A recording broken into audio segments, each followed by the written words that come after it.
Mr. Toastmaster, fellow Toastmasters and esteemed guests.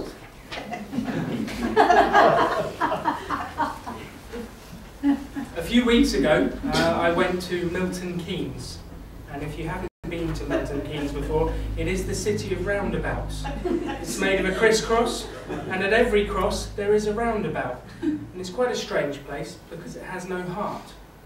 There are different zones with every different thing in, so you have an industrial zone, or a residential zone, or an entertainment and a shopping zone.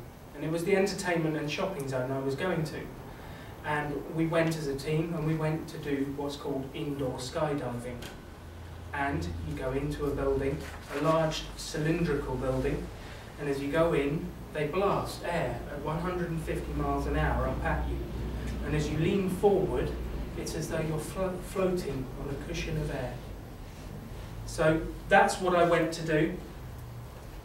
I got in there, and I must admit, the butterflies were there. The nervousness was in my stomach.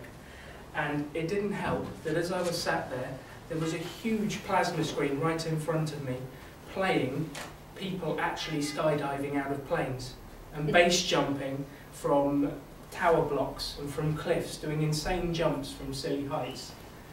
And the nervousness really started to build. I went to the changing room, I put on my jumpsuit and my big old goggles, if I could say it correctly, my big old goggles, and I became even more nervous. And I walked towards the building. And there's not many times I've felt that nervous in my life. I did feel nervous when I was about 21 years old. And at the time, I'd just left my job. It was the only job I'd known. I'd worked for my dad since I left college. And I'd left my job. And I went to my girlfriend to say, let's get away, let's go away and do something. And at that particular time, she didn't really want to, so she left me as well. And I was left not knowing what to do, not knowing where to go, and being a little bit nervous. So I did what any normal 21-year-old would do, and I booked a flight to Brazil.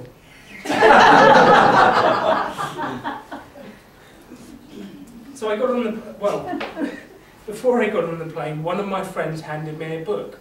And it was called Notes from a Friend, and he said, take this with you and read it, it might help you. And I boarded the plane, and I was very nervous, a little bit excited as well, as I was flying to Brazil. I got to the airport, and you come out into the airport, and you're absolutely assaulted by people wanting to change your money or sell you a taxi to the city centre for a hugely inflated price. But I managed to break through the hordes and out into the centre, into the outside of the airport, and I took a taxi to the city, to Rio de Janeiro. And as I was going along, in broken Portuguese and entirely bad Spanish, I was speaking to the taxi driver. And as we got closer to the hotel, he was telling me that it was a bad area. And he kept repeating this, bad area. And as we got closer to the hotel, we could see the hotel down the street. We pointed up a street next to it, and he said favela, which means slum in Portuguese. And as I looked up the street, I could see oil drums burning in the middle of the road, people hiding in the shadows, and corrugated iron huts. And I was getting even more nervous. We got to the hotel, I jumped out of the car, pulled out my bag, and I could feel the eyes of the locals on me. Let's be honest, I've spent most of my life in the sunny British climes, so I was whiter than white, and I stuck out like a sore thumb. But I got my bag out, I got into the hotel, and things settled down. And I read my book. And as I read, I became excited. I started to read about this thing called NLP, and I learned how to control my emotions and how to plan for the future. And as I planned for the future, I got more excited, and the nervousness faded away. And that's exactly what happened in Milton Keynes.